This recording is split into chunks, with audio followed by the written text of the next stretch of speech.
Halo teman-teman semua. Di video kali ini kita akan belajar tentang apa itu HTML, CSS, dan JavaScript, dan untuk apa fungsinya di dalam pemrograman website. Buat teman-teman pemula yang baru belajar website, mari simak video ini sampai selesai ya. Halo teman-teman semua. Jadi ini adalah tampilan dari si HTML ya, dimana bisa teman-teman lihat bahwa HTML itu pasti ditandai dengan tag pembuka HTML dan juga diakhiri dengan strip HTML. Nah, di sini kita akan belajar perbedaan antara CSS, JavaScript, dan juga script si HTML-nya itu sendiri.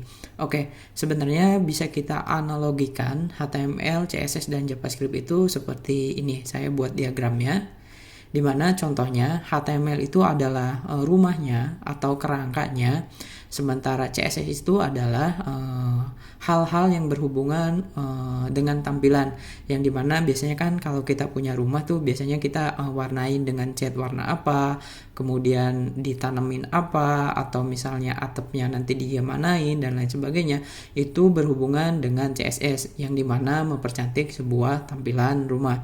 Dan biasanya di rumah kan ada interaksinya ya. Nah, interaksi itu bisa kita ibaratkan dengan JavaScript, di mana pintu itu terbuka, kemudian pintu itu terbuka misalnya digeser atau didorong, atau mungkin misalnya menyalakan lampu dan lain sebagainya. Itu berhubungan dengan JavaScript. Jadi teman-teman bisa analogikan bahwa HTML itu adalah kerangka kerjanya. Jadi kalau kita analogikan ke dalam rumah tuh HTML sebagai rumahnya, kemudian CSS sebagai tampilannya atau sesuatu yang mempercantik dari rumah itu, sementara JavaScript adalah sesuatu yang memberikan interaksi di rumah itu sendiri. Sekarang balik lagi ke codingannya. Teman-teman lihat codingan ini. Kalau kita jalankan codingan ini itu menghasilkan tampilan seperti ini, dimana ini adalah contohnya. Kita ibaratkan ini adalah kerangkanya, dimana kita membuat website untuk menghidupkan lampu dan mematikan lampu seperti ini. Nah, apa sih perbedaan CSS dan JavaScript?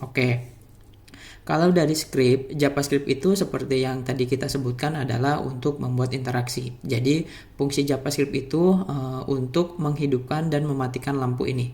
Jadi lampu ini hidup dan lampu ini mati itu adalah fungsi dari si JavaScript. Tetapi untuk tampilan warna merah dan biru itu adalah fungsi dari si CSS. Contohnya nih, ketika saya mau merubah warna merah ini menjadi kuning dan biru ini menjadi hijau, maka saya bisa merubahnya di file di CSS, di mana filenya itu adalah style.css. Misalnya saya rubah yang tadinya merah menjadi kuning, yellow, dan yang tadinya biru menjadi hijau, green. Saya save, kemudian saya refresh di sini, maka dia akan berubah. Nah, jadi itu fungsi CSS, di mana adalah untuk mempercantik tampilan dari sebuah halaman website. Nah, fungsi dari JavaScript adalah untuk membuat interaksinya. Jadi ketika kita klik, dia menjadi kuning, dan ketika kita klik ini, dia berubah menjadi putih. Nah, bisa kita lihat bahwa ini adalah codingan si JavaScript-nya. Di mana kalau kita lihat di HTML-nya, di sini ada fungsi on click, hidupkan dan matikan. Jadi ketika kita mengklik tombol hidupkan lampu, maka dia akan menjalankan fungsi dari yang ini, sehingga dia akan mengganti gambar dengan gambar yang hidup. Jadi di sini saya sediakan dua gambar ya. Jadi ketika misalnya button ini saya klik, maka saya akan menampilkan gambar ini. Tetapi sebaliknya, ketika saya mengklik button ini, maka saya akan menampilkan gambar yang ini. Jadi interaksinya itu dibuat dengan JavaScript. Jadi teman-teman, itu adalah perbedaan antara HTML, CSS, dan JavaScript. Seperti yang kita analogikan tadi, bisa kita ibaratkan seperti ini ya. Nanti next tutorial kita buat website ini secara awal, dari awal sampai teman-teman bisa bikin tampilan seperti ini. Terima kasih.